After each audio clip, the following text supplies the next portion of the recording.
Hello and welcome to the 18 WJTS News for this Friday, December 5th, 2025. Thank you so much for choosing us for your local news coverage this evening. I'm Kaitlyn Neukam reporting.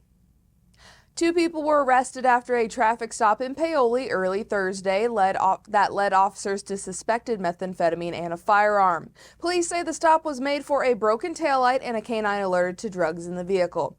Officers seized about 28 grams of suspected methamphetamine, a handgun, and drug paraphernalia. Kelly Richardson was booked on dealing meth, possession of meth with a firearm, and possession of paraphernalia. Dalton Hittner was arrested on those same charges and an additional count of maintaining a common nuisance. Both suspects were taken to the Orange County Jail to await court appearances. A Gibson County Sheriff's deputy helped deliver a baby early Thursday morning after responding to a 911 call at the Flying J truck stop near Hobstadt. Officials say the call came in around 12:14 a.m. reporting a woman in labor at the business on East 1250 South. Deputy Levi Sims, who happened to be nearby at the intersection of I-64 and US 41, heard the call and drove to locate the family. When he arrived, the father flagged him down, and dispatch noted he reached the scene within a minute of fire and ambulance crews being dispatched. With no medical teams yet on site, Deputy Sims assisted with the delivery, placing the newborn in the mother's arms and tying the umbilical cord. Hobstadt Fire and a Gibson County ambulance took over care shortly after. The family was then transported to an Evansville area hospital for continued medical attention and to celebrate their early Christmas arrival.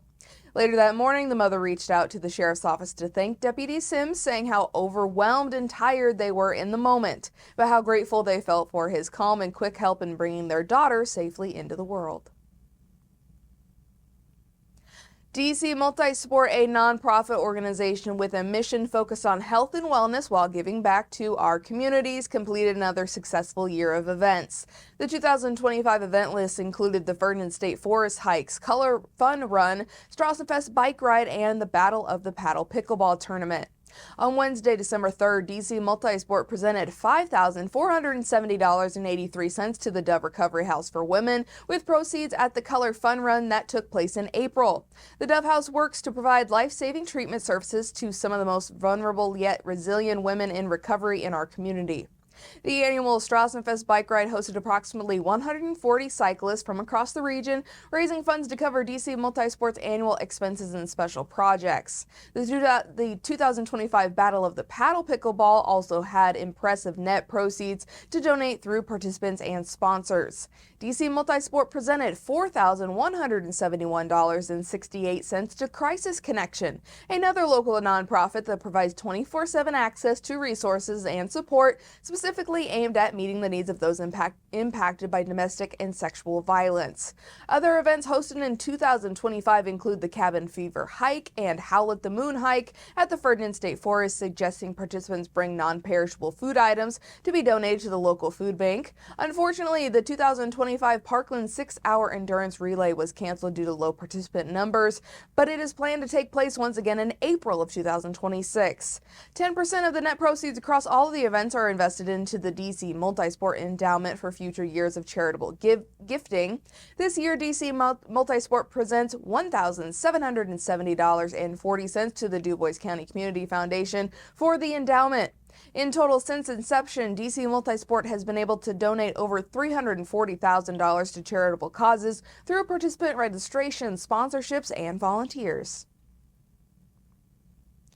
Ground has officially broken on a new apartment development in the town of Santa Claus, according to the Spencer County Chamber of Commerce. The project is called Frosty Falls Apartments and will add new housing options to the area, including 21 bedroom units, 23 two-bedroom units, and one 4-bedroom apartment.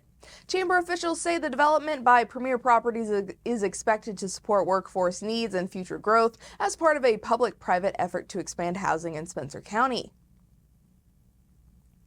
Davies Community Hospital has announced Tanisha Chamberlain, FNPC, will be joining their hospitalist team. Born and raised in Montgomery, Chamberlain is no stranger to the Davies County community. Now, as a board-certified family nurse practitioner, she brings an understanding of rural healthcare needs and over a decade of experience in critical care to her new role, caring for hospitalized patients at Davies Community Hospital. Chamberlain earned her Master's of Science in Nursing Family Nurse Practitioner from Northern Kentucky University and completed her undergraduate nursing degrees at Purdue University Northwest and Vincennes University. Her clinical career spans trauma and intensive care settings, including roles in surgical, medical, surgical, and trauma ICUs at Ascension St. Vincent and Deaconess Health System. Before joining Davies Community Hospital, she also served as a nurse practitioner at the SWDC Medical Associates. Chamberlain lives in Montgomery with her husband Joe and their 3 young children, Hudson, Marin, and Miles. Whether she's cheering on her kids at sporting events or testing out new recipes in the kitchen, she cherishes time spent with her family. Both the city of Lagodi and town of Rockport are preparing for their Christmas-themed events this weekend, and city officials in both areas are announcing road closures and parking restrictions to support safe and smooth celebrations. In Lagodi, traffic changes will be in place on Sunday, December 7th for the city's Christmas festivities. Parking will be prohibited from US 231 East through Church Street and down to the St. John's parking lot, and Southeast 1st Street from Church Street to the railroad tracks will be closed. That closure is expected to remain in effect through the new year. City leaders urge drivers to plan ahead and follow posted signage during the holiday season.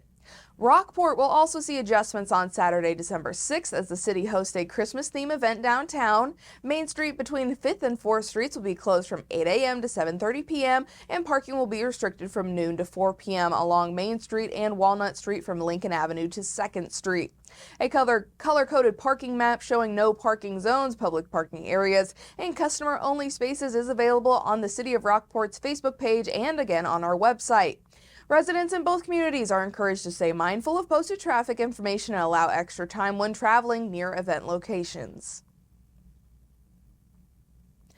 The Du Bois County Chamber of Commerce is now accepting applications for its quarterly business grant offering support to locally owned companies working to grow and enhance their services. To qualify, businesses must be located within Du Bois County, locally owned and operated, and active members of the Chamber.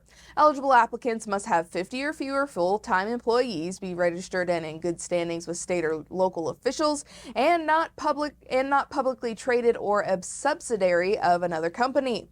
Any pending litigation must also be disclosed. The application deadline is December 10th, and the grant is intended to help strengthen businesses that contribute to the local economy.